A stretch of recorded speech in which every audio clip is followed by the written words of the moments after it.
Hello, I'm Alex, and I'm going to bring you the predictions made by the Sporting News on this NBA season awards.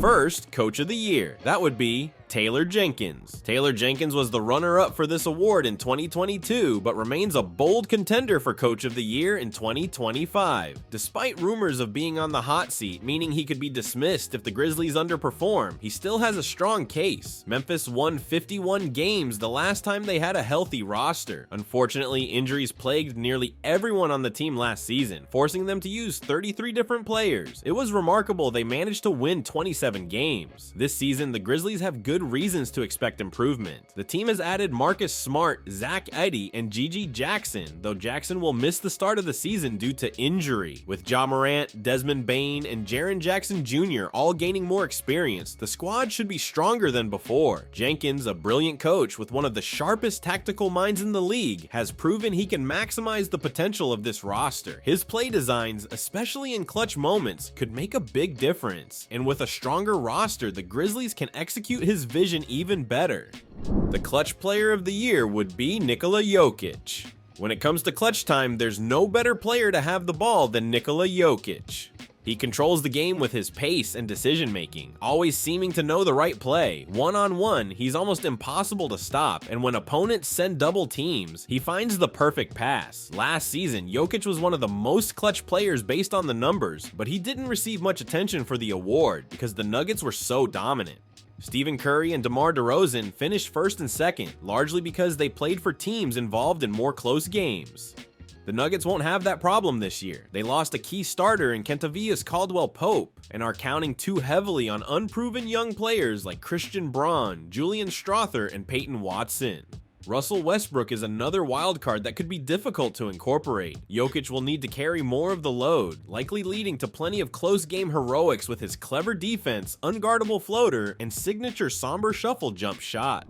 Sixth man of the year, Buddy Hield. Sixth man of the year voters usually go for the top scorer coming off the bench, and that's exactly what Buddy Hield offers. Steve Kerr loves Brandon Podziemski, and Stephen Curry is going to start. Hield should be in a bench role where he's free to go off. Though his fit with the Sixers last year wasn't ideal, he still delivered fiery shooting when given the chance. During his time with the Pacers, he thrived as a three-point specialist in their high-tempo offense. Hield's quick-release shooting style and high volume of attempts should make him a significant contributor, especially in a movement-heavy offense where he'll be stepping in for one of the greatest shooters ever, Klay Thompson. Hield has proven before that he's capable of big scoring nights, averaging 20.7 points per game earlier in his career with the Kings. Known for his durability, having played 84 games last season, Hield should see plenty of minutes and continue to knock down shots consistently. The player who is going to improve the most, RJ Barrett has been on fire ever since his trade from the Knicks, finishing the season with the Raptors by averaging 21.8 points per game and significantly boosting his three-point shooting from 33.1% to 39.2%. While that might seem like an outlier, Barrett carried that momentum into the Olympics with Team Canada, averaging 19.8 points and hitting 43.8% of his threes. This could signal real, sustainable progress in his shooting. Barrett's improved scoring makes sense for a few reasons. First, he's embraced his strengths as a physical, aggressive driver. He's a bully driver at his best. When he puts his head down and tries to muscle through defenders, nobody is stopping him. Second, his new role in Toronto allows him to focus primarily on scoring, which will likely help him rack up impressive numbers in his first full season with the Raptors. With solid passers like Emmanuel Quickley and Scotty Barnes around him, Barrett's job becomes simpler. Finish plays, which is something he excels at. Although the Raptors struggled last year, Barrett seems ready for a breakout season. Rookie of the Year, Zach Edey. This year's rookie class doesn't seem particularly strong, with many of the top prospects appearing far from ready during Summer League. Alex Sarr and Zachary Risacher still need to develop offensively, while Reed Shepherd might not get enough playing time on a deep Houston roster.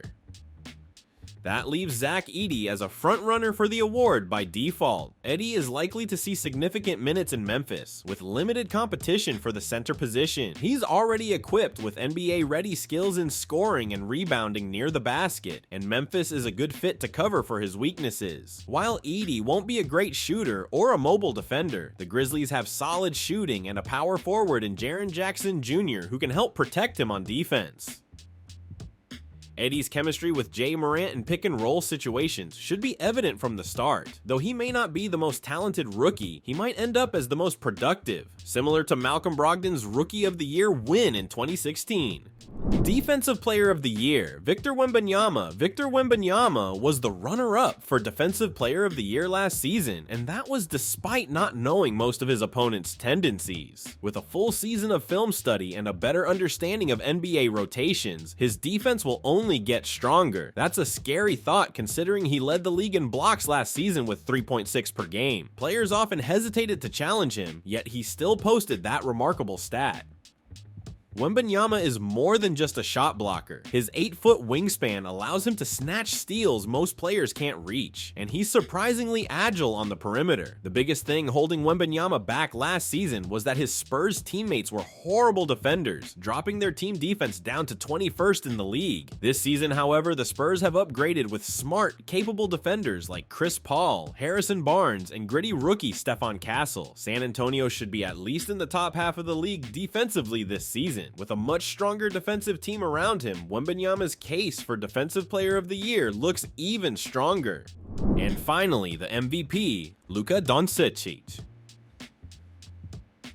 Luka Doncic has consistently finished in the top 8 of MVP voting over the last 5 seasons and was 3rd in last year's rankings. That voting occurred before the playoffs, where he was the MVP of the Western Conference Finals and dominated throughout the Mavericks finals run. Doncic showed that no defense could stop him, finishing the playoffs with averages of 28.9 points, 9.5 rebounds, and 8.1 assists per game. Doncic has an excellent opportunity to replicate that success this season. The Mavericks are improved with the additions of Klay Thompson, Najee Marshall, Quentin Grimes, and Spencer Dinwiddie. Another year of chemistry with Kyrie Irving and the continued growth of Derek Lively II will give the team better spacing and make Doncic even harder to defend. Thompson will get the easiest 3S of his life, and teams can't sag off a poor shooter like Derek Jones Jr. anymore. At 25, Doncic is in prime position to win his first MVP, just like other legends such as Michael Jordan, LeBron James, Giannis Antetokounmpo, and Nikola Jokic. His time to shine is now, and he could cement his legacy as one of the game's all-time greats. That was it for today. Comment below if you think one of these predictions are going to fulfill. For the moment, stay put for more news to follow. Don't forget to like and subscribe for more.